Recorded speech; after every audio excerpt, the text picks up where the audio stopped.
Hello? Hey, Mama, how are you doing? Hey, Marie, how are you? I'm hanging in here. Well, I was just calling to check on you. Everybody saw our video. Yeah, I know. And I was just so glad to see the outpouring of support and encouragement that came through. Made me feel a lot better. That's so good. And I just love our Bustin' Moves TV community. It's true, Mom. We just want you to be happy, whole, healing, and living your best life. So, what about the comments surprised you the most? What stood out to you? Another thing that really surprised me is how I feel like I'm the only one been through this, and I'm not the only one that's been through. There are many other women out here that experience the same problem. It's so true. That's why sharing your story is so powerful because we realize we're more connected than not as in humanity. And with that being said, the people want to know what happened, Mom. I don't know what happened. It's just like you have no clue. You don't see it coming. It's not like we fought, had fights and all that kind of stuff. It's just that I went to a spiritual retreat. When I came home Sunday night, one of my girlfriends called me and said, your husband's gone to Ohio. His sister is sick and he's going to see about her. So she kind of encouraged him to wait until I come back home. And he said, no, he has to go. Little did she know that he was packing up his car packing up his things and leaving. So when I came home from the retreat, I went to the house, and sure enough, there were signs that he was gone. Like, what kind of signs? One of the televisions was missing off the wall. He took one of those. The other thing is most of his clothes because he took our car, our only means of transportation, which left me without a ride, no consideration. His recreational clothes. He didn't take a lot of his dress clothes, but he took as much as he could carry in his car, and ghosted me. No, the thing about it is there's no consideration of what would happen with me now. How I would go to work, how I would go to church, how I would go to the grocery store, how I would even go to get my hair done. What about paying bills? Ah, that's the other thing because we, both our incomes together help us pay the bills and be comfortable. So I'm able to pay the bills. One of the things I did not do was let him get into my money. So I think that was a good thing that he didn't have access to the money where he could cut me off financially. So yeah, it's gonna be a little hard, but not that hard. God has blessed me enough that I can pay the rent. I am so sorry this happened to you, Mama. Was there any signs? Was there any trouble in paradise that had you think that this was even about to happen? What happened? There was no trouble in paradise that I could recognize. I did notice that, I have this certain shine that I have, and it was kind of irritating him that people drew to me, that I drew to people, and he just had a difficult time with my openness and friendliness or outgoingness or whatever you want to say with people, young, old, male, female.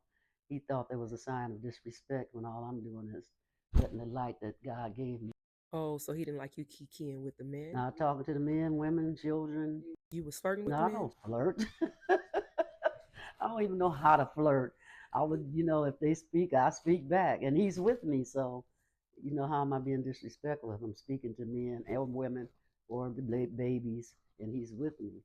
Well, sounds like insecurity to me. But when I first met him, he seemed to be really God fearing and he even had a prayer closet. And that's one of the things that drew me. And I don't know if I was being vulnerable.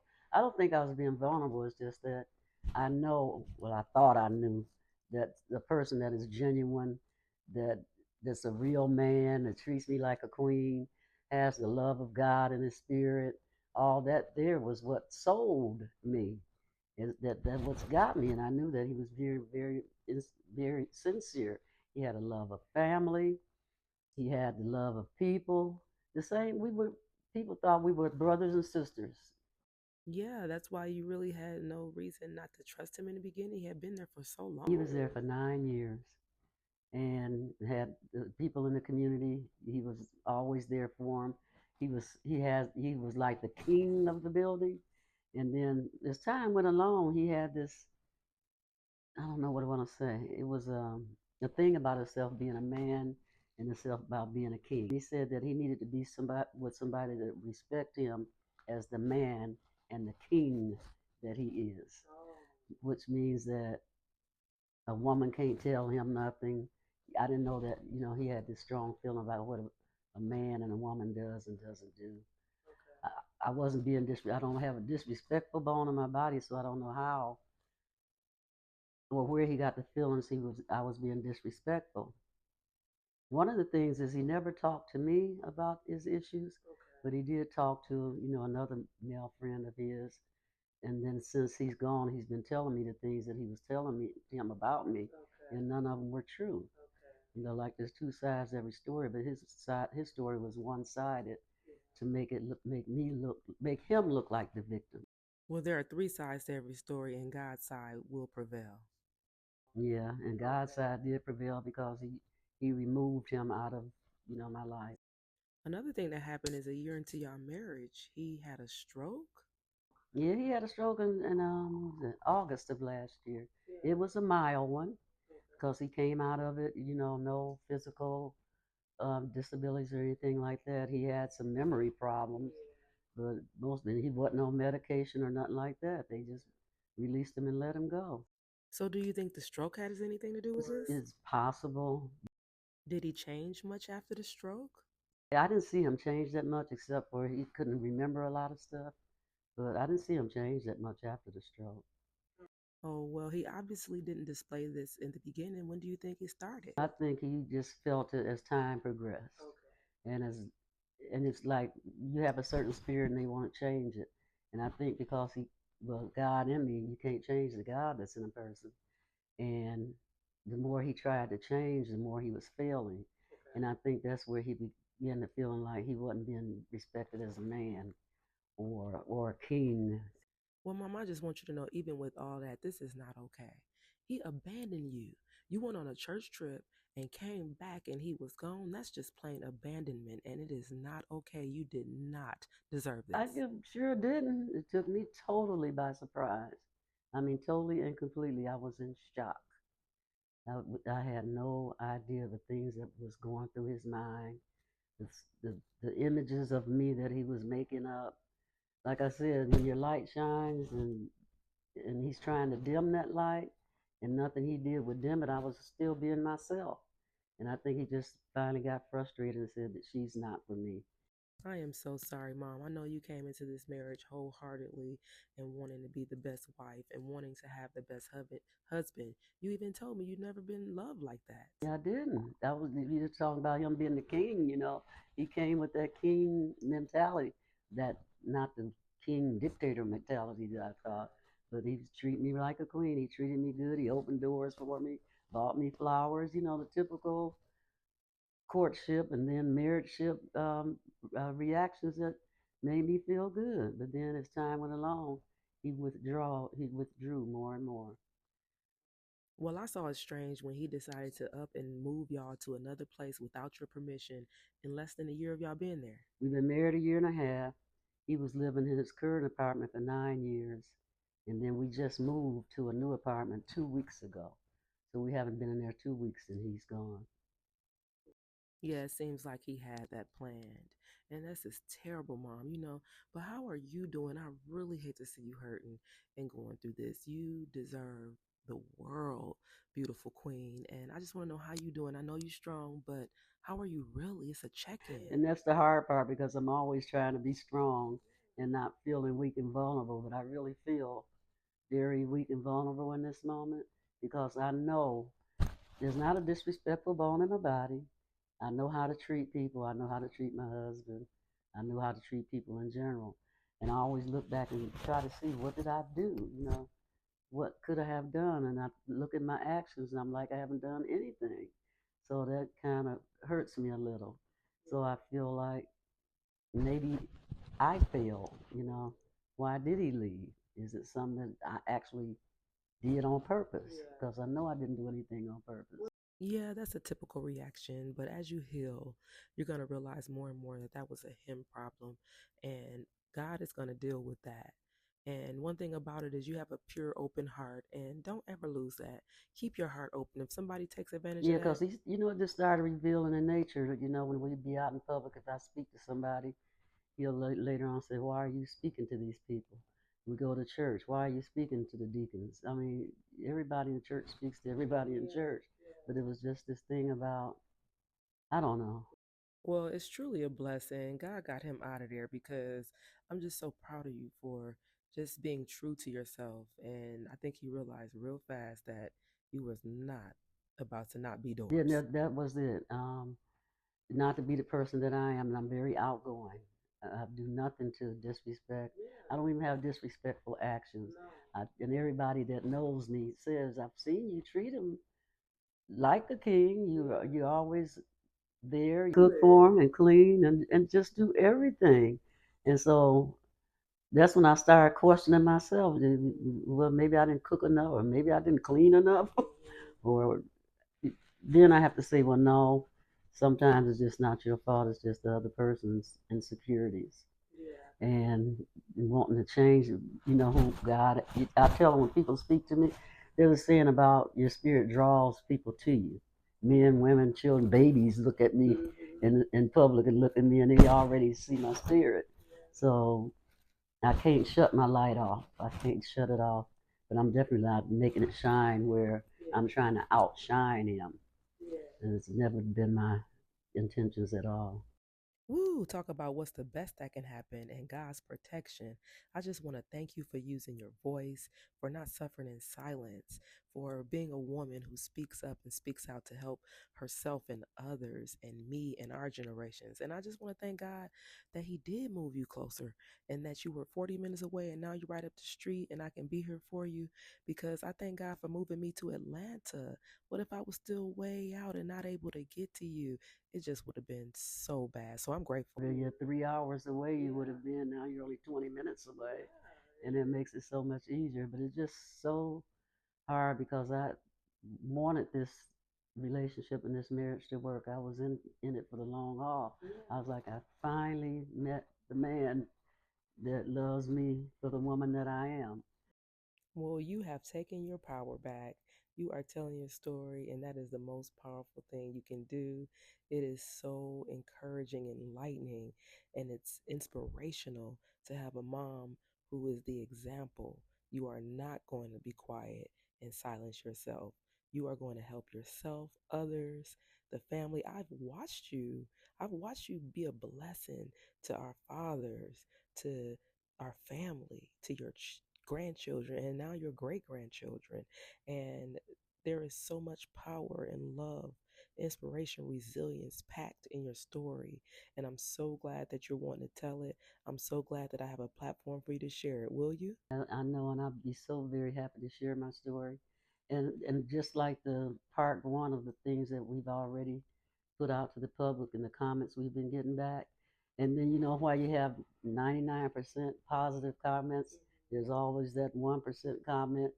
It must have been something you did. Why did he leave? You know, and then that makes me question myself just because that one person. Well, you don't have to worry about no trollers, no naysayers, no haters. I got your back. I'm not going to let nothing happen to you, mama. And we don't worry about them. We worry about those who have kind things to say. We definitely cannot please everybody.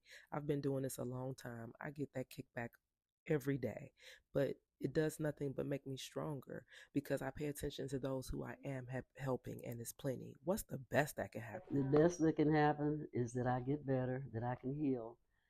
The other best that can happen that I know that there are others that have went through the same thing. I had to talk to a lady the other day.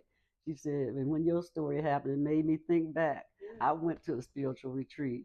When I came back, I opened my doors and all you could hear was crickets. He cleaned out the whole house on her. She said it gave her memories from way back.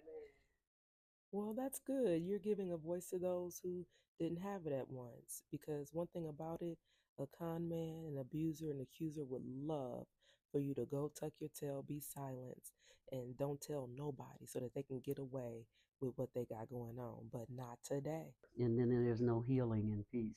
Suffering in silence is never the answer. I mean, we all go through things. We all do. Do you even regret getting married? I definitely don't regret it, you know, because it was all done in the right spirit. It was not something I question at all.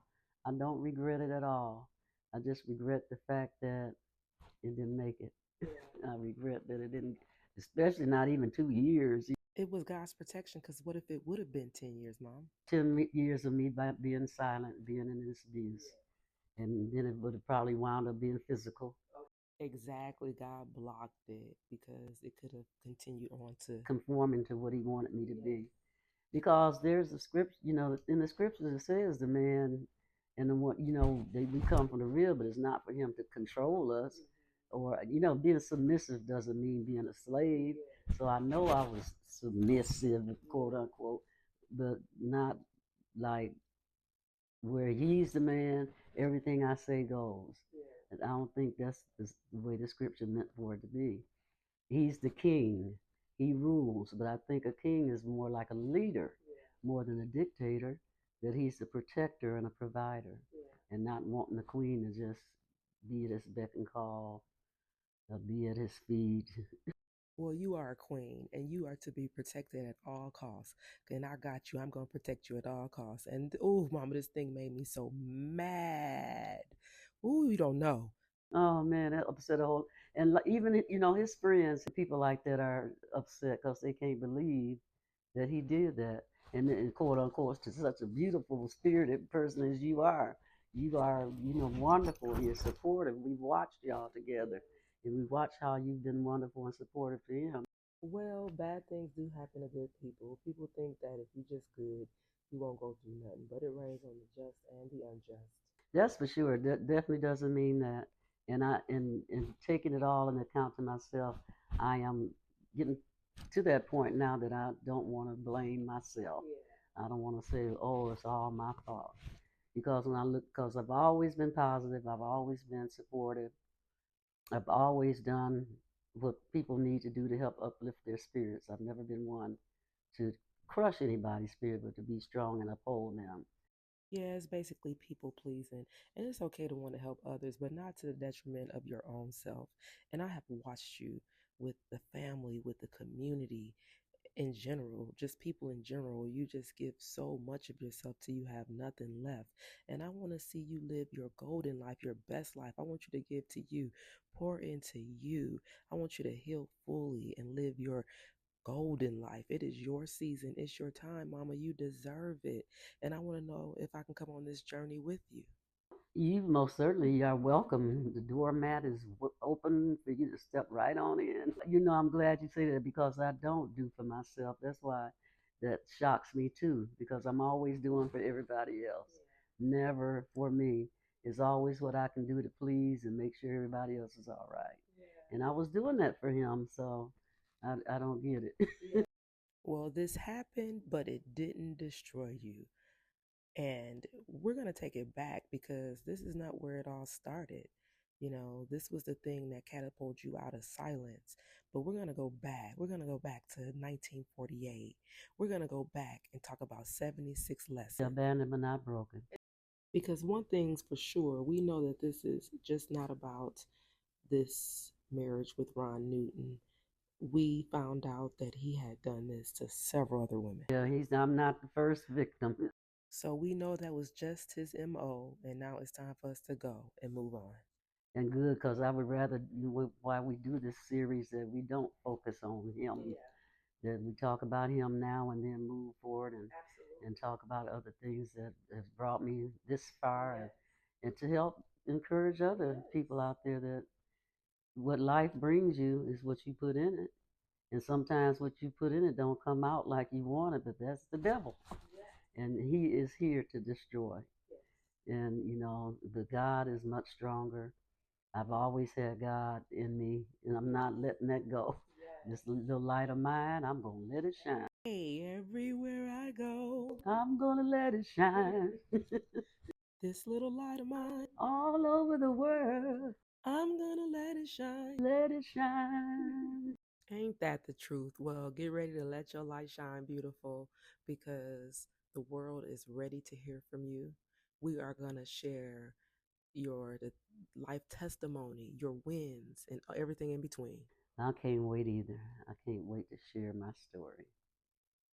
And I feel excited about it because I've never told my story. I'm talking about 76 lessons. These are lessons that I've been holding inside. and never put out there to teach somebody. You know, you teach lessons in order to help somebody else, and I've never been able to do that. Because while I feel like I'm no, oh, woe is me, oh, woe is we. Mama is not taking him back. She is moving forward. He did not give her the opportunity to speak on the move or the marriage ending. So she is moving forward. Yeah, I wish if we had talked about it, because it was short and hadn't been a year, we could have said, okay, this is not working. Let's work on ending it. Let's well work through it or something. But he worked out of it. And we're moving forward. We're through talking about you. And we're going to talk about life and making life better and sweeter for everybody that's listening. Bye.